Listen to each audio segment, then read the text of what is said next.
everybody, and welcome to the Alex Cuesta Daily Show. Thank you so much for being here. It is Wednesday, February 2nd, 2022.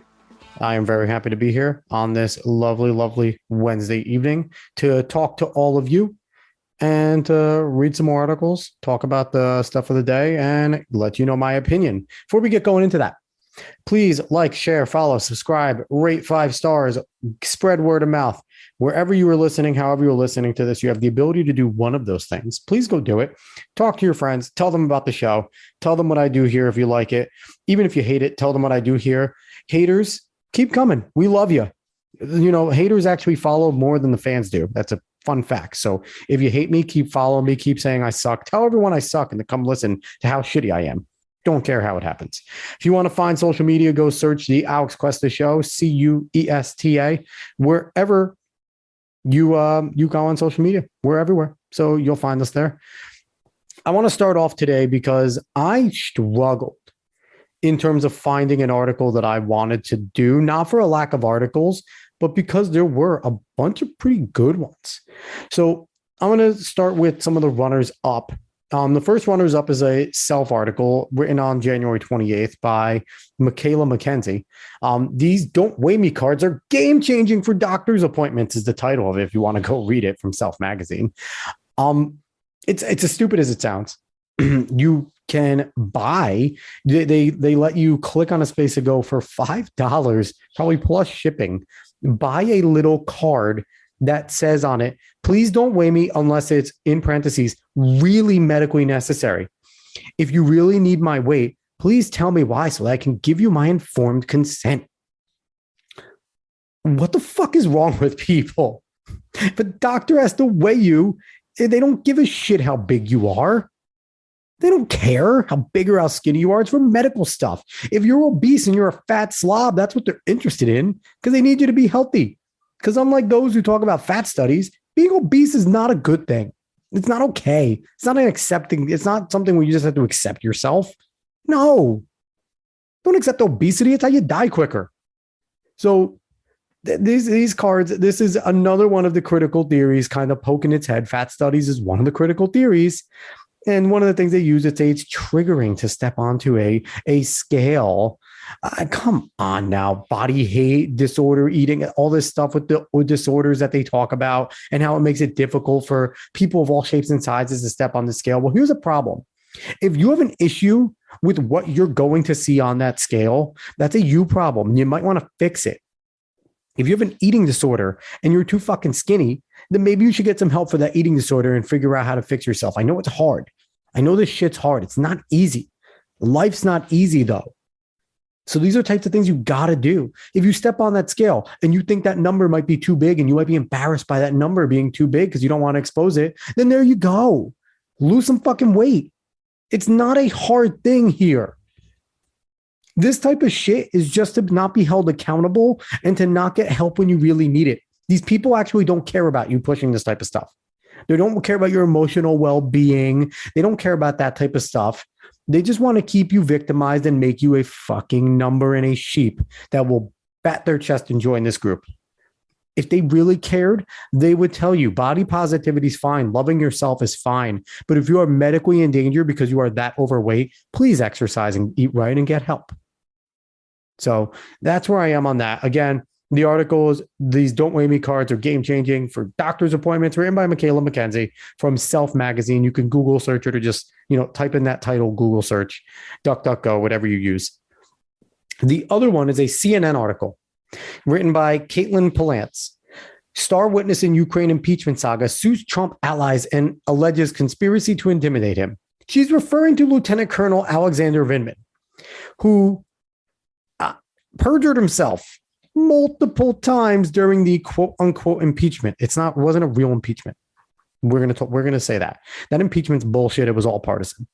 And anyone that won't admit that is also a partisan hack. But star witness in the Ukraine impeachment, what was Star about him? He was the whistleblower that wouldn't say, flat out said, no, I am not the whistleblower. That's perjury. That is lying to Congress under oath.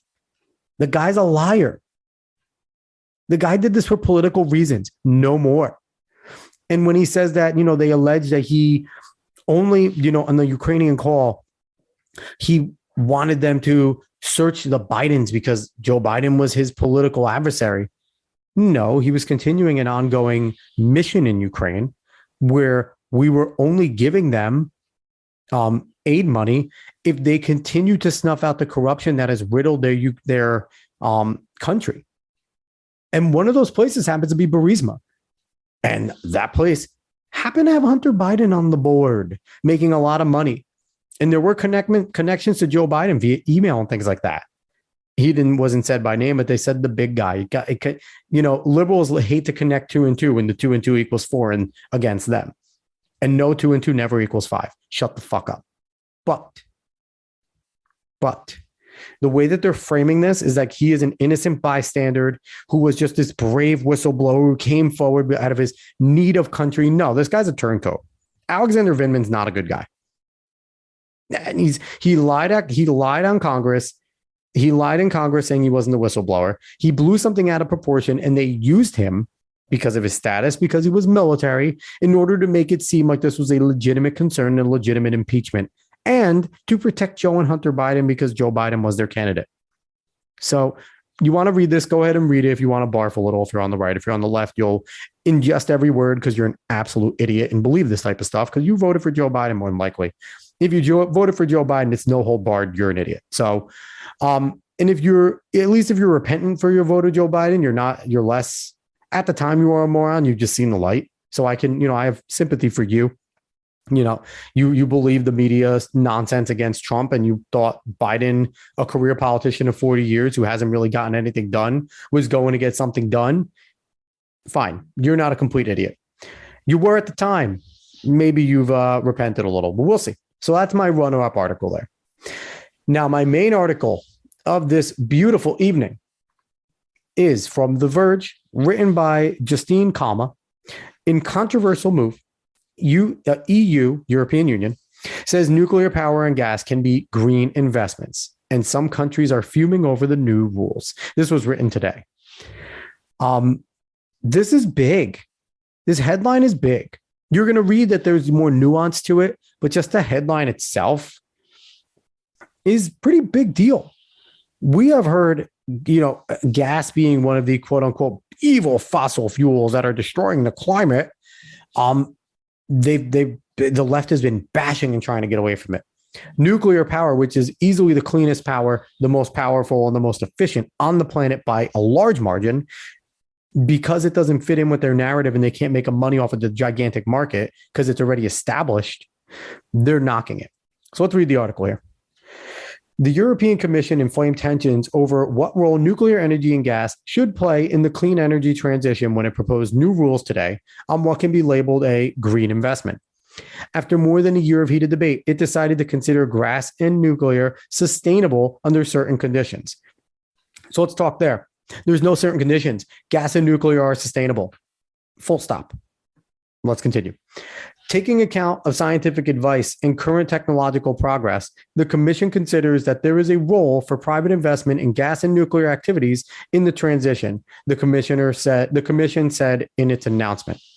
And when they talk about a transition, you're going to read in the next paragraph what this transition is. The EU has committed to producing no net greenhouse gas emissions by 2050, a target research has shown is necessary worldwide to prevent the worst effects of climate change. By 2030, the EU plans to slash emissions by more than half compared to 1990 levels. So let's laugh at everybody here that actually believes in this nonsense, because how many times do you have to be lied to by climate alarmists in order for them to continue to get money off of you and continue to control you before you start to push back against this shit? If you are still believing the climate alarmists, then you are a fool and there's really no hope for you. Hopefully you can find something that'll open your eyes. But what's the dumbest part about this is, great, the EU is going to try and do this. Beautiful. India's not. China's not. Russia's not. North Korea's not. The Middle East is not. Africa, if they're ever allowed to develop, if the West doesn't stop fucking with them, they will not. Mexico won't. Most of South America won't. What do you got? What do you got? You got the West playing games here, trying to make themselves look good by massive virtue signaling. You got the West who's going to continue to use fossil fuels constantly. They're just going to import it from all these other countries. Fossil fuels aren't going away. These other forms of technology are not good. They suck until they really advance, which they might not. They're not going to advance before nuclear really takes over. If there's a breakthrough, there was a breakthrough in nuclear fusion. It's a minor one, but it's huge. Once we master nuclear fusion, all this other terms of forms of energy are gone because it's sustainable, it will be cheap, and it will be plentiful. But this is just massive virtue signaling from the West because it does not matter. Let's keep going. To reach those goals, the bloc will need a grid that runs on carbon-free energy.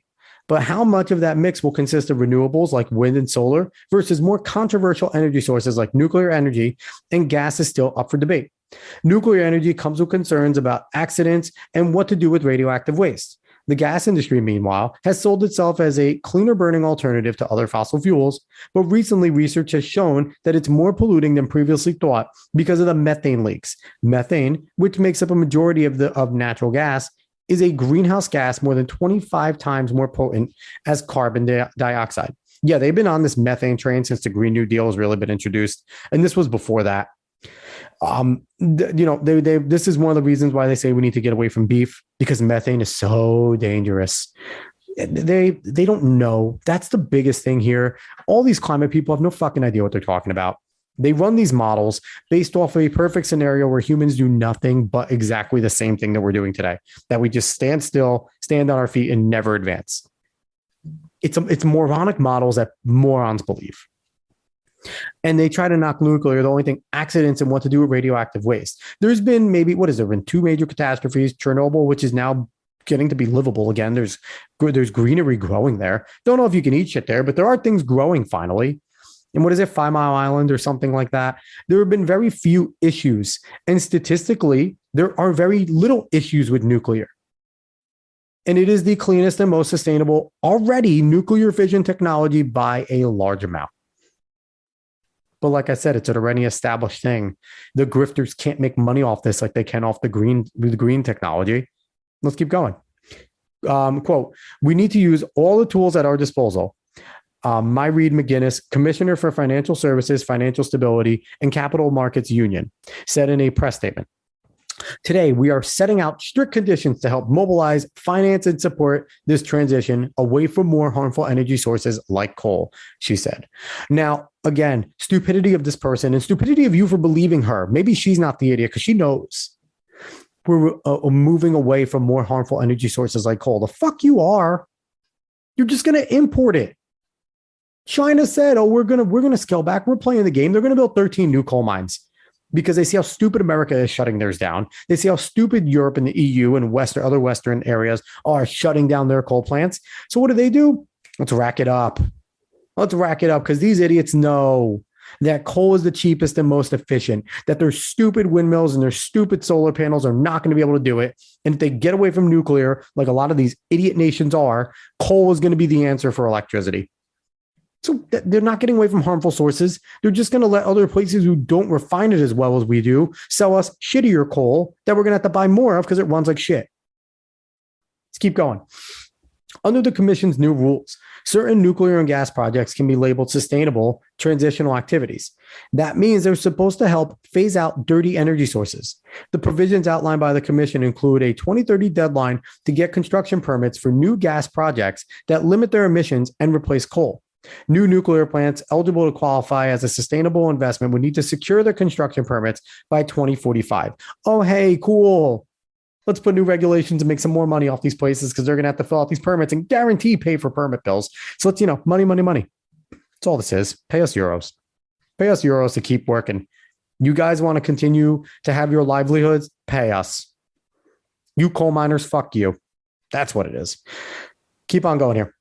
These new requirements represent an effort to classify nuclear energy and gas according to the EU taxonomy, a set of guidelines for investors that's meant to prevent greenwashing by defining what's considered sustainable.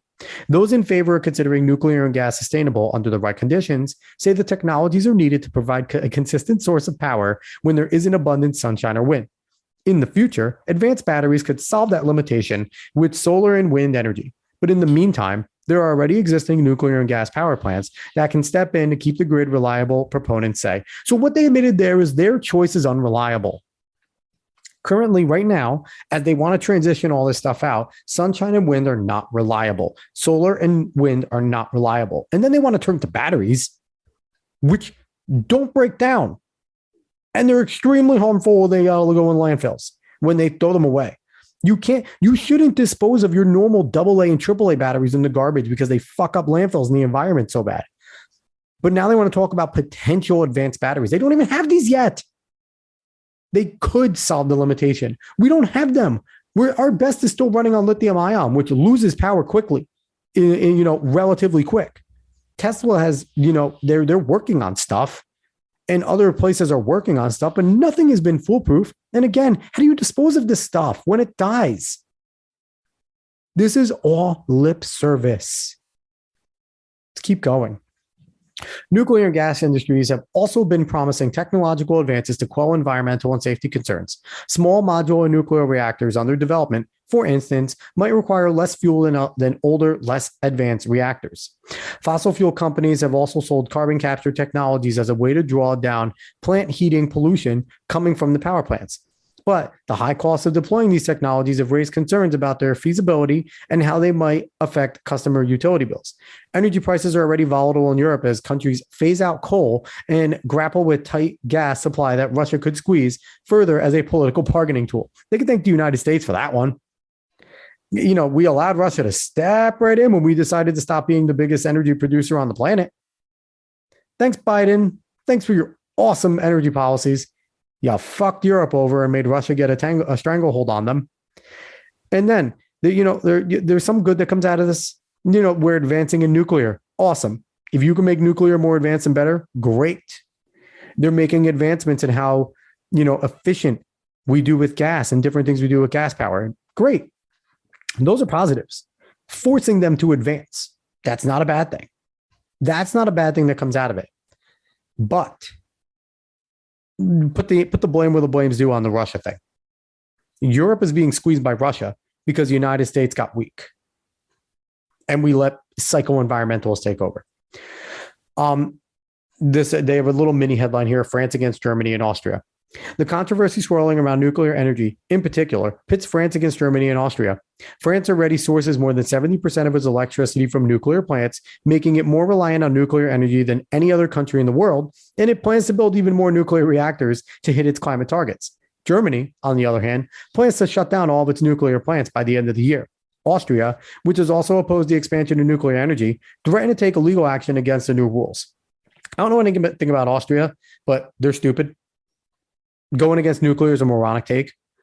Germany, while they plan to shut down more, have already experienced blackouts because their windmills don't work. So they're dooming their people to more struggle. They're going to be blacked out for half the year, it seems like. And they also made a gigantic deal with Russia with the pipeline. So yeah, we're going to limit things, but we're also going to let Russia come in and provide us this energy that is quote unquote fossil fuels and dirty. Speak out of one side of your mouth and then talk on the other with another person. That's all it is. And then, and bravo to France. Rare occasion. Bravo to France. 70% of your nuclear plants and using the rest of it because they understand that it is sustainable, reliable, and clean. You want clean energy? You go to nuclear. France is doing it. We should applaud France. Let's keep going. The new rules will go into effect in 2023 unless enough member states or members of the European Parliament vote to block them. So far, about 250 members of the European Parliament have committed to blocking the rules, Reuters reports. At least 353 votes are needed to stop the measures from moving forward. So they need about 103 more people. And that's the article right there.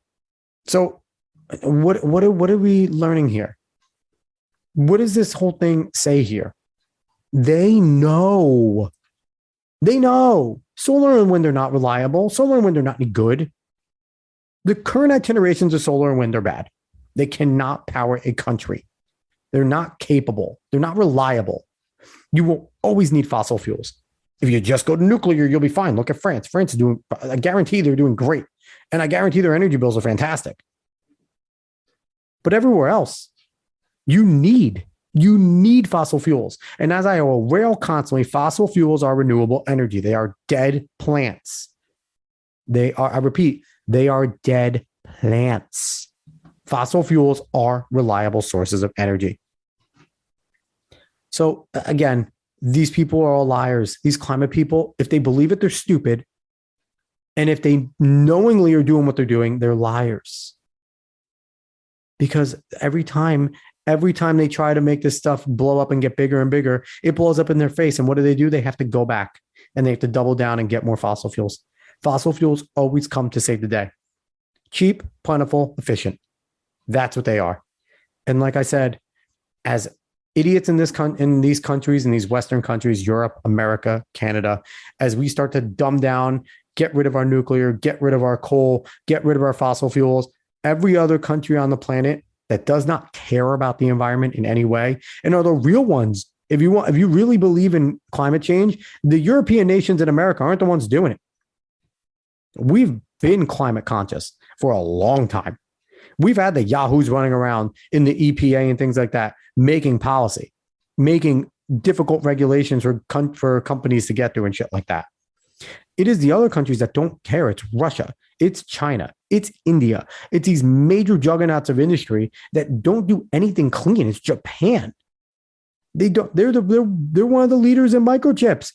It's disgusting, dirty work. It creates a lot of pollution, but they do it because they don't care. They don't live by the same standards we do. So us trying to limit our already limited scope of pollution doesn't matter when there's 2 billion people between India and China that do not care. That's the problem with all this. That's why it's disingenuous. And that's why we know that they're lying about what they're doing. Okay. I appreciate everyone for listening here.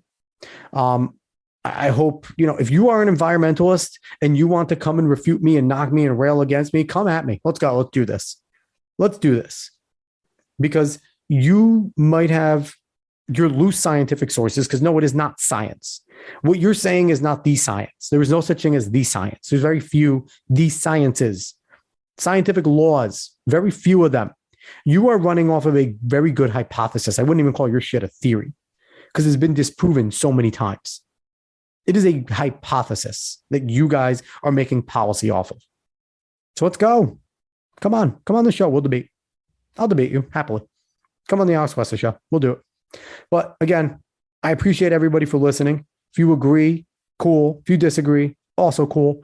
As always, like, follow, share, subscribe, rate us 5 stars, word of mouth, tell everybody. Search the Alex Questa Show anywhere you can find social media. And, please, again, like I said, just tell people about this. We always have a good time here. And we're going to continue to bring you quality stuff and hopefully, be able to talk about articles that you necessarily won't read yourself, but you might be interested in. You just don't like reading articles. But you could sit down and listen to a show for a half an hour to 45 minutes. Hopefully I can bring that to you.